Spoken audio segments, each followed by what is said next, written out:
You open your front door on a cold Quebec night. The kind where the wind feels like it's trying to blast your cheeks off. The delivery driver nods, hands you a warm paper bag that smells exactly like comfort. Fries, gravy, cheese curds. Perfection. You thank him, close the door, and kick off your boots. After all, you're starving. You want to dig in. You tear into the bag, letting the steam fog your glasses, if you're like me, and you dig in for your first fry. And then something else falls out. A small blue pill. Then another and another. You blink, you check the receipt, you check the bag, and you check the poutine, and you say out loud to no one in particular, this is not one of the extra toppings I ordered. Across Quebec in 2015, other customers, just like you, were having that same moment. The confused, slow-motion realization that their late-night snack came with a pharmaceutical surprise. When the police eventually raided the restaurant, they found the truth. Hi, my name's Leah. You're listening to True Crime Culinary, where I look at crimes in history and then take a second look at a food within that crime story and find out a little bit about it. Why? Because I love looking at Wikipedia and finding random facts. I am not good at trivia, but I want to make sure that you are. Some delivery drivers were running a full-on drug ring out of an otherwise ordinary poutine shop.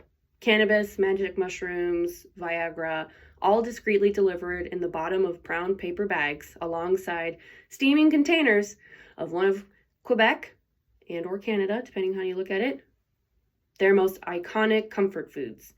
Was it a crime? Yes. Was it unexpected? Absolutely. But also, super interesting. So we're going to dig into it. So you guessed it. Today we're covering poutine. Not Putin, poutine. The funner version, not the D-bag. Now, long before poutine, before the cold open drug ring that I just told you about, before Canada was even a concept, the banks of the St. Lawrence River were home to Indigenous nations. I'm going to not nail the pronounce, so my apologies, but I'm going to try. The Wendat, the Haudenosaunee, the Abenaki, and the Mi'kmaq. Mi'kmaq. I should have looked this up, I'm sorry. And many more. These communities had thriving trade networks, agriculture, diplomacy, and deep relationships with the land.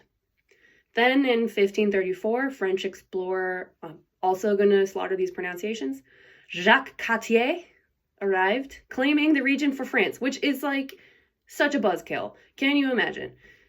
But it wasn't until the early 1600s when Samuel de Champlain established permanent settlements that, quote unquote, New France began to take place. Why the French came, let's look at that. First off, fishing and fur, especially beaver pelts, which were worth a fortune in Europe.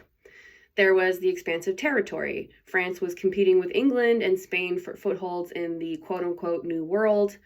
Missionary goals, lots of religion. Jesuits hoped to convert Indigenous peoples to Christianity, and expansion of trade routes. Quebec City, founded in 1608, grew into the beating heart of quote-unquote New France. But something happened over the centuries. The people born in New France became culturally distinct from the French in Europe. Sidebar, when I was at a surf camp in Australia, there were French people there and also Quebecois. And I remember them trying to speak French to each other, and they kind of had to like get used to each other's accents. And I imagine it's similar to how an American listens to someone from Britain or Australia. Like there's just a little bit of a difference in accent and vernacular.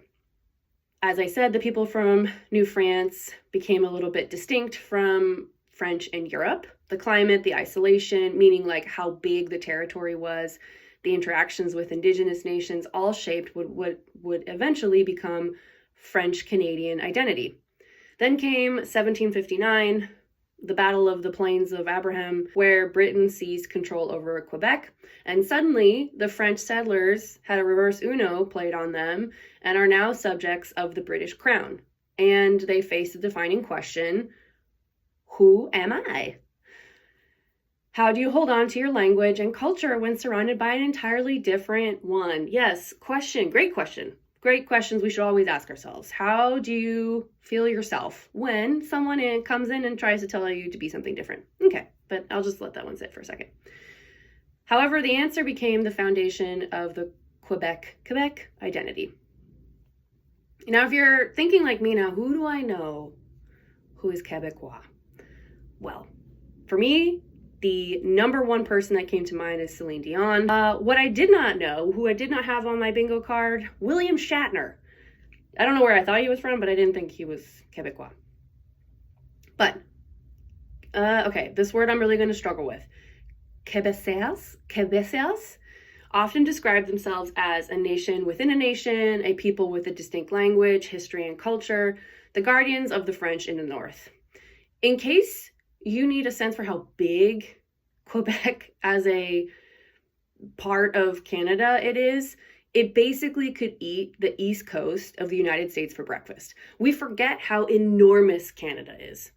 A few other things about Quebec is that it is the only province where French is the official language in Canada.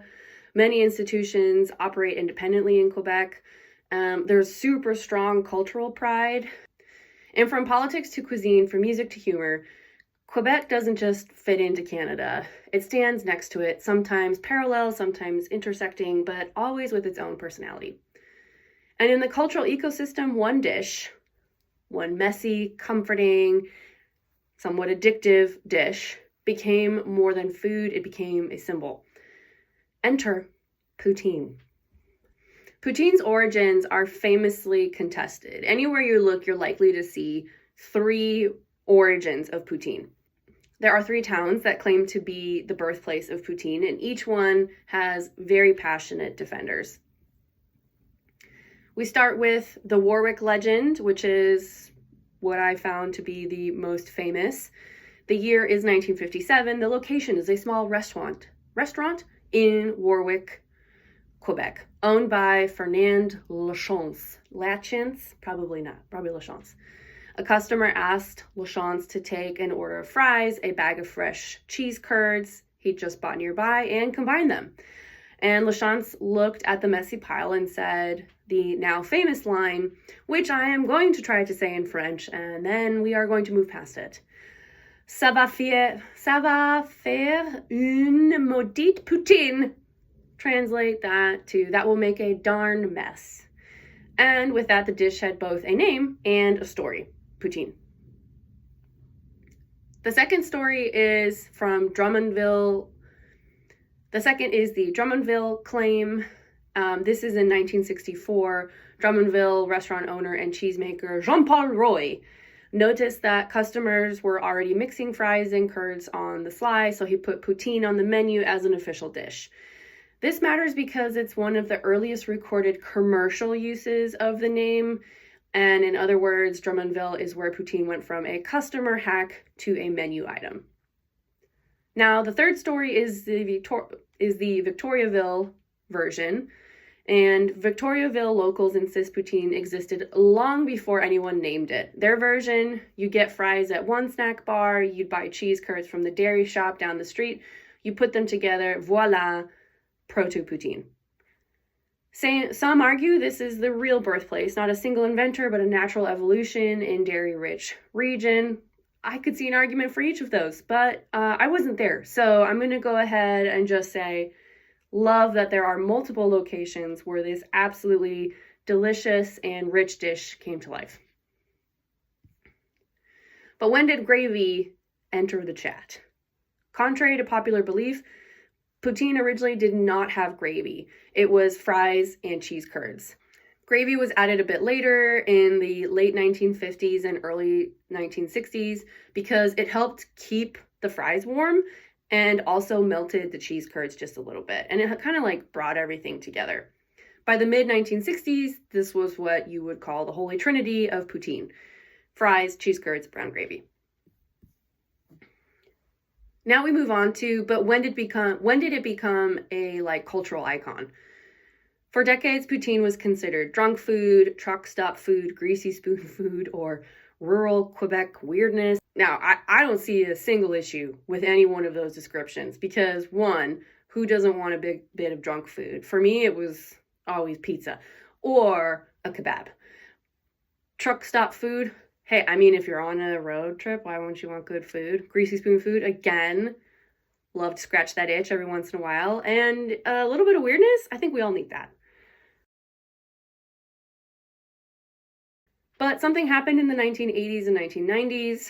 Quebec diners started serving it everywhere, and you started seeing it across small and big chains, and chefs began creating their different versions of it.